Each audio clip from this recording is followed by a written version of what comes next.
boys and girls, one thing you need to remember, right, when you're doing a kitchen or outbuilding restoration project or fit a new kitchen, whatever, is your neighbours. Yes, your neighbours next door. Now, in these terraced houses, the joining walls are only a 4.5-inch brick. Remember that when you're drilling into it. Now, but that's not the issue. The issue is, because it's only a 4.5-inch wall with no cavity, nothing, just plasterboard or plaster, is you can hear just about everything that they say. They can also hear me and Melina when she's here. Very clearly, apparently. But that's beside the point. So when you got these neighbours who have literally got no life of their own, they like to complain when you're doing a little bit of a project in your house. So you'll need to bear in mind, or take note, I should say, of what time they get home from work. Because they like to get home from work and sit on the fat asses right the minute they walk through the door after they've made the microwave meal until they go to bed at 9 o'clock and watch TV in bed. To my absolute disgust, I was busy fitting a cabinet together and putting the door on. So basically at 24 minutes past 6 yesterday, I heard a little murmur through the wall, the partitioning wall, and it went something like, bloody hell, effing drilling every effing night.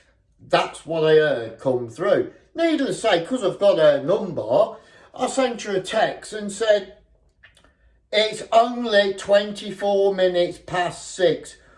What's your problem? Reply, well, it's every bloody night, innit? FFS. Angry face. So I replied and says, and guess what? I'm going to do the hoovering in a minute as well. Clean up all me crap. Some people have just got no life, have they? All they can do is complain about somebody trying to improve their own house.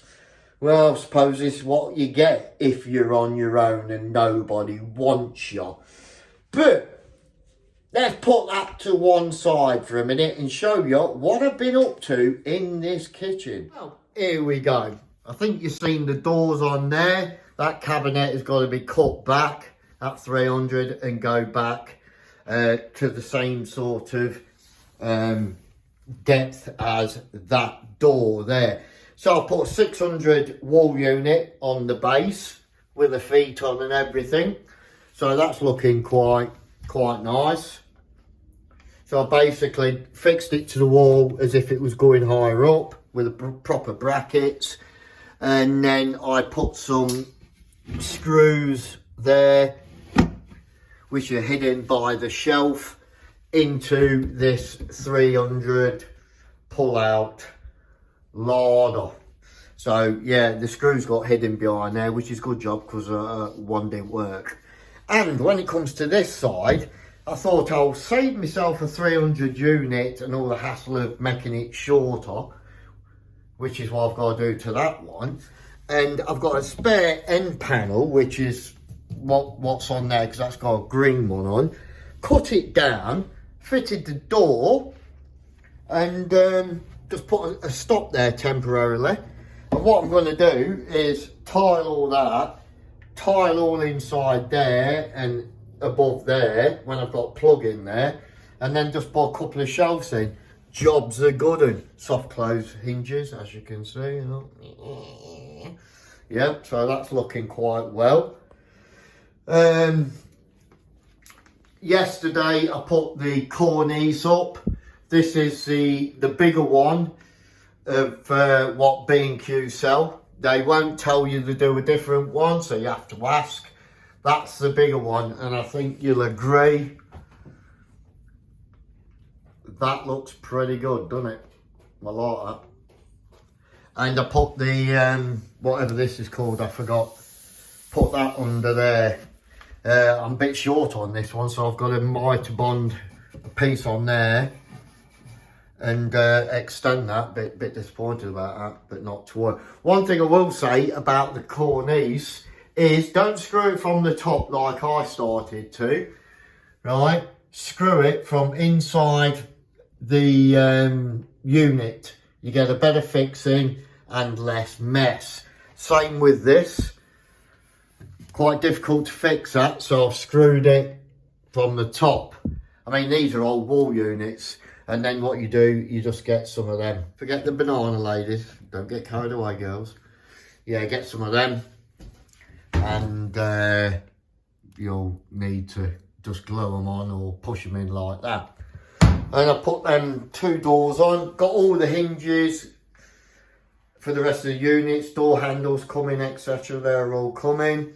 I'm just going to make up my 500 unit to go up there, probably plaster that little piece there tonight.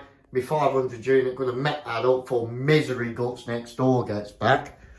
And here's me drilling, and there it is. So I'm going to met that up after I've had a cup of chai. So yeah, starting to look quite nice.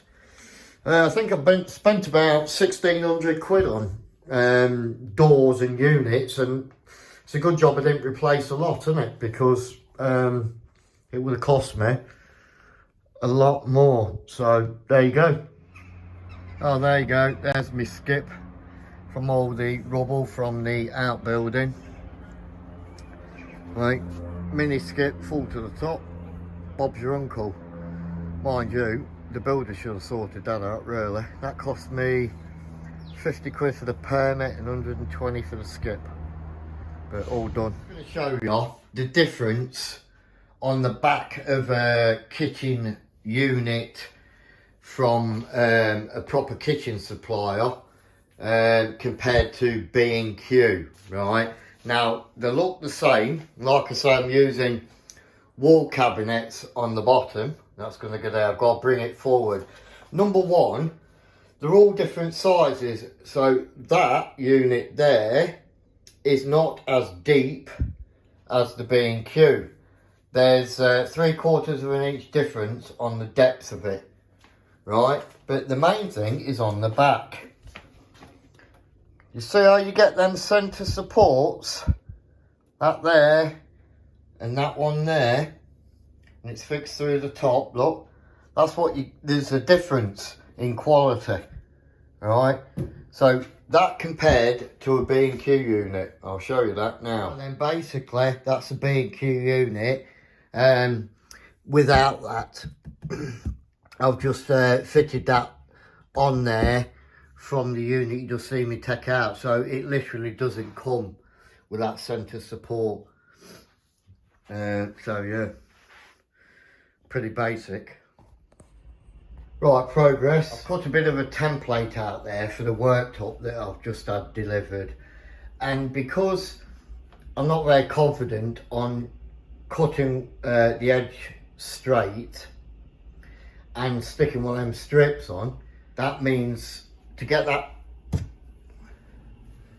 this finish here, factory made finish on that edge, right, I've had to buy a new length of worktop because that has got to be cut on an angle.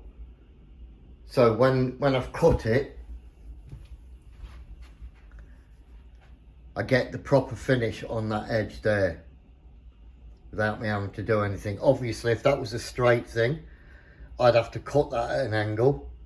So to avoid that and keep the factory fitted edge, right, I've got to cut that on the skew width on a new piece of worktop. So that's the crack with that. I've got to sort that out.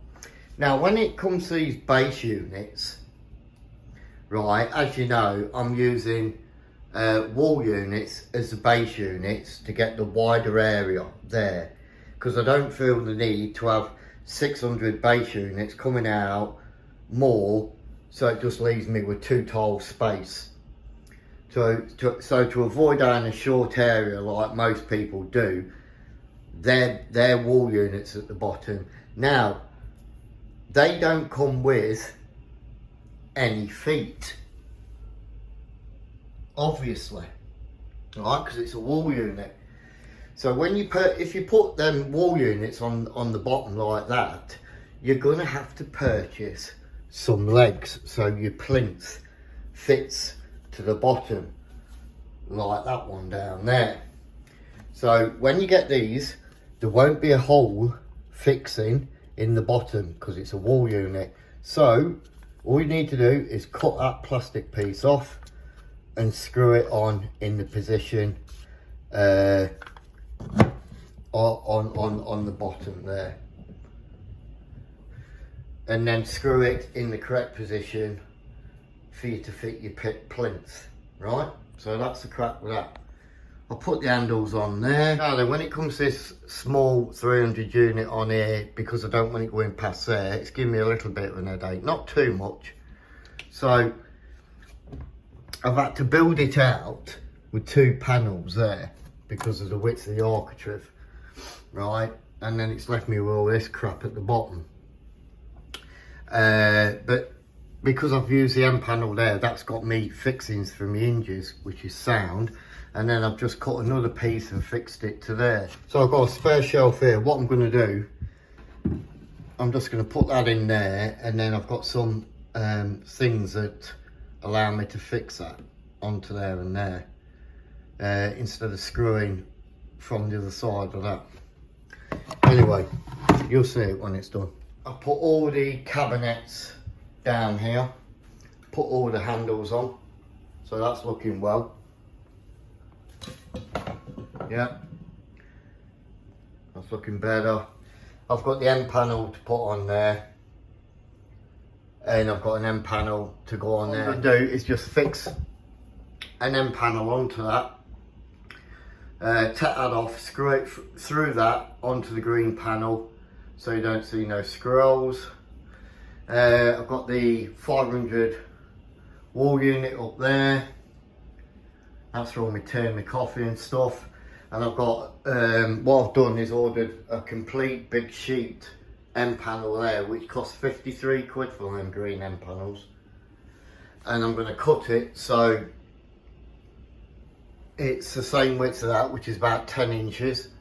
And it's going to go across there. And I'm going to double it up two layers so it looks nice and thick. Put some lights in it. And then put some of this stuff on underneath, and maybe on top. We'll see how it goes. One thing I'm going to point out with this outbuilding, because it is kitchen outbuilding project, is I'm having a bit of a problem here. Now then, this is the floor levelling compound. There's damp coming, and I think it's coming up through this floor here.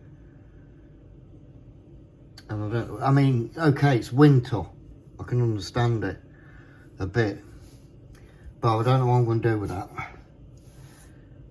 Don't think I'm going to be able to tile over that wet damp stuff. It looks like it's coming up through these bricks here, which surprises me because they are blues at the end of the day, blue bricks. So I don't know, maybe I'll have to have it asphalted or something like that. I'm not sure what I'm going to do yet. Let's crack with that.